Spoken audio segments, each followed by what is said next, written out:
believe, as a 17-year-old kid with a $100 loan from his parents in his basement delivering packages, 17-year-old kid, how old? 17. With how much? $100. $100. Call that a hundun in the hood, but $100 in his parents' basement, started a delivery company, and what can Brown do for you? UPS. Anybody ever heard of it? If your kid was 17 and he came to you and said, Mommy, can I borrow 100? I want to make this into, I don't know, $700 billion in the next 60 years. You laugh at the kid, you might beat the kid. Because you're crazy. It ain't never going to happen.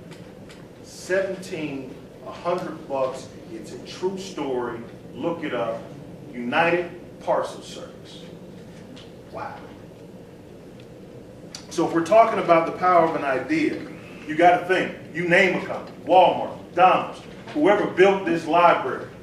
Every big business was once a small business. Before it was a small business, it was an idea.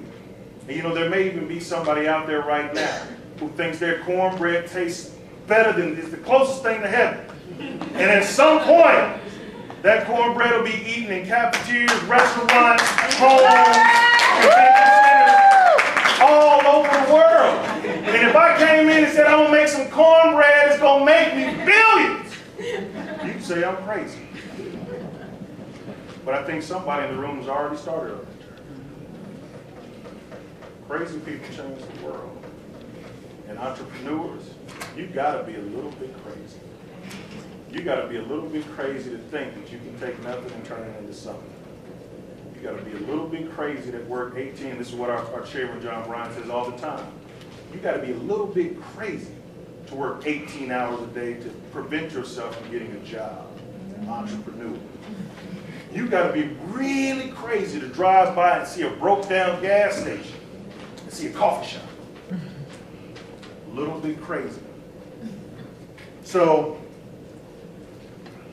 I want to urge you guys to dream big and make amazing mistakes. I'm talking about big mistakes. Why? Because you learn from it. I met a mentor, Patrice, out in Dallas. What's her guy's name? Wrote it down. Mike Roberts. Black billionaire. He and his brother run St. Louis. You see a building, they own it. Two brothers doing their thing. So, by divine intervention, we were headed back to our hotel. We went out to Dallas to speak for Steve Harvey's mentoring weekend. And the driver got lost. So he says. So Mike is spitting all of this wisdom. And he said, the only real message I have for you is failure is not real. I failed 1,000 times. Had a ton of money and had no money. Here, right? He said, failure is not real. Failure does not exist. He said, and I want to quote it right, failure does not exist. Only lessons from unexpected or undesirable outcomes. And I said,